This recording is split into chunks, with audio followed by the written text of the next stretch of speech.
Rick said something very important. I spoke at a wildlife conference in Bristol on Sunday, and I was talking about a lot of big issues about wildlife conservation in Britain.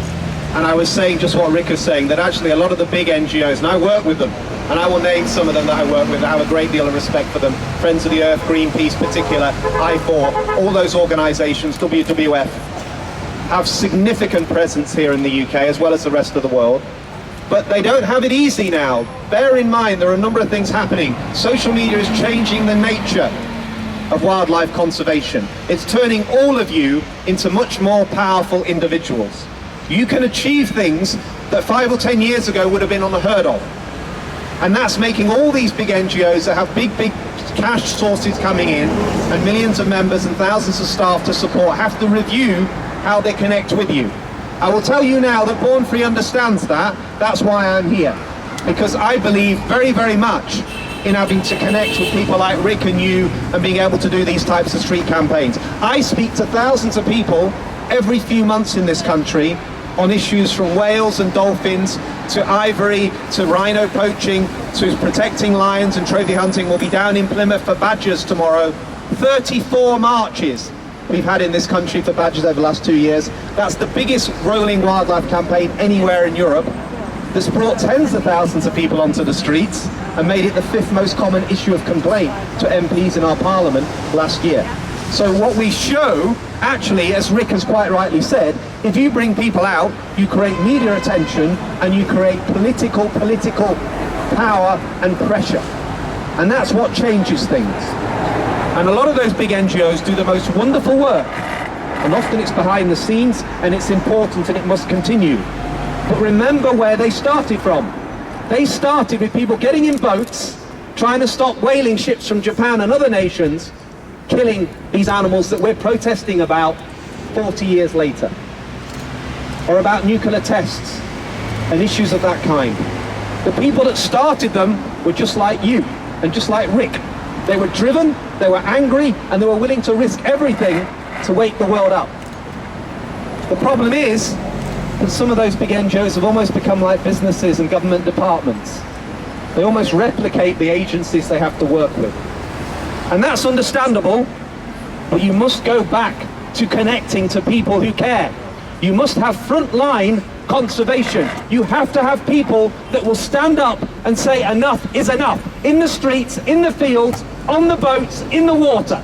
If you don't have that, if you don't stand up, these animals will be destroyed and killed for ignorance, greed and corruption that is getting worse in this world, not better. Would you agree? Yeah! And there is no excuse for any of the large NGOs not to be campaigning on this issue.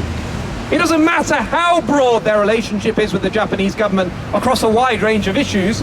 The slaughter of dolphins at Taiji Cove is a disgusting disgrace to the world. Wouldn't you agree? Yes! There is no justification on cultural grounds. There is no justification because you say you're supporting the Japanese fishing industry. We know that all those dolphins that are killed in Taiji Cove are largely worthless.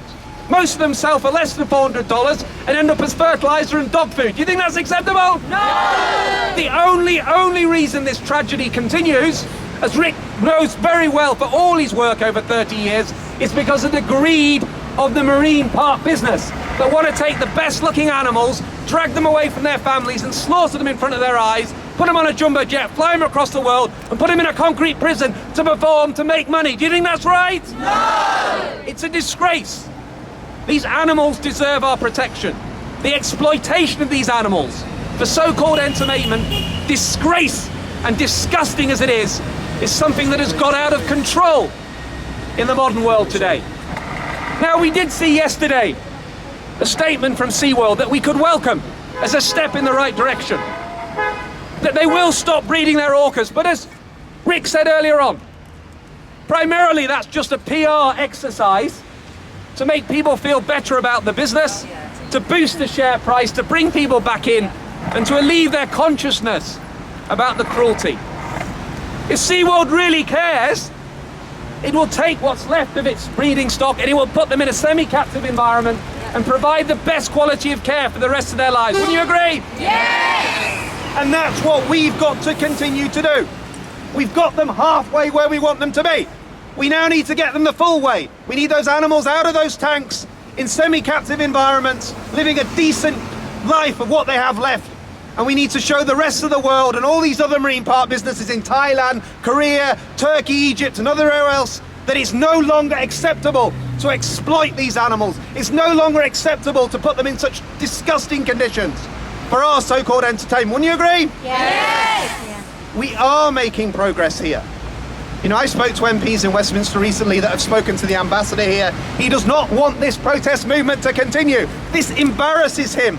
It embarrasses his officials. It embarrasses his bosses back in Tokyo. And you know what? When we march through the streets of this city, as we do in our thousands every few months, Japanese tourists are taking thousands of pictures and they're ending up all over social media in Japan. But those lot in there cannot stop that. They can't censor it. They can't prevent it.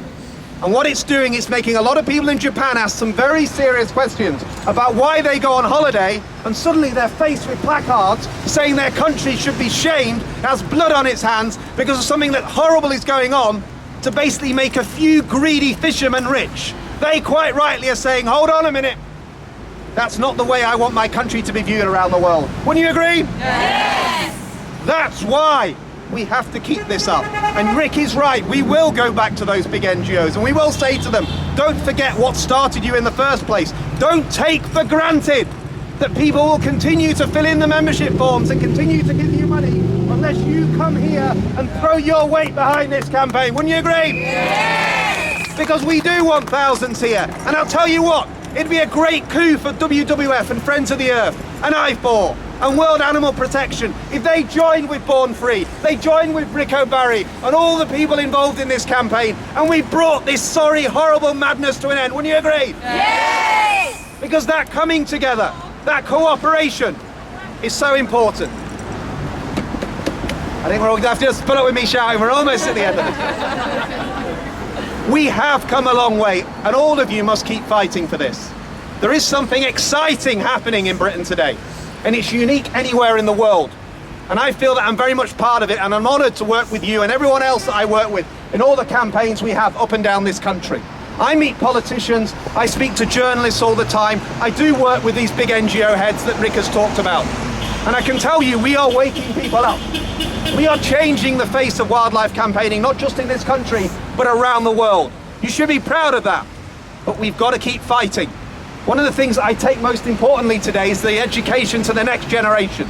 When you talk to school children, as I do, and I no doubt Rick does as well, I went to speak to a school of 500 children with the Discovery Channel recently. And a lot of those school children in what is a public school with a good background and high rates of education and affluence was shocked by what I had to tell them about Taiji Cove and what I had to tell them about SeaWorld.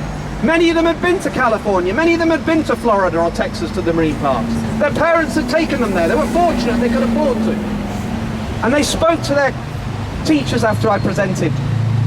And they said, I was horrified to learn what we were told today. I'm not going to go back. I'm going to tell my parents I won't go back. And if I have children, I'm going to tell them they're not going back either. Wouldn't you think that's right? Yes. That's what we've got to do. We will be the last generation, I hope, to bring this madness to an end. And we will have huge thanks to give to Rick O'Barry and a few pioneers who've taken all the knocks and all the intimidation and all the threats from government and big industry just because they want to speak for animals and they want to protect these dolphins. And when we get to that point, we can stand up with our heads held proud and we can tell children in the future that we were the generation that made a stand. We were the generation that said enough was enough. And we were the generation that brought this mad cruelty to an end. Thank you very much.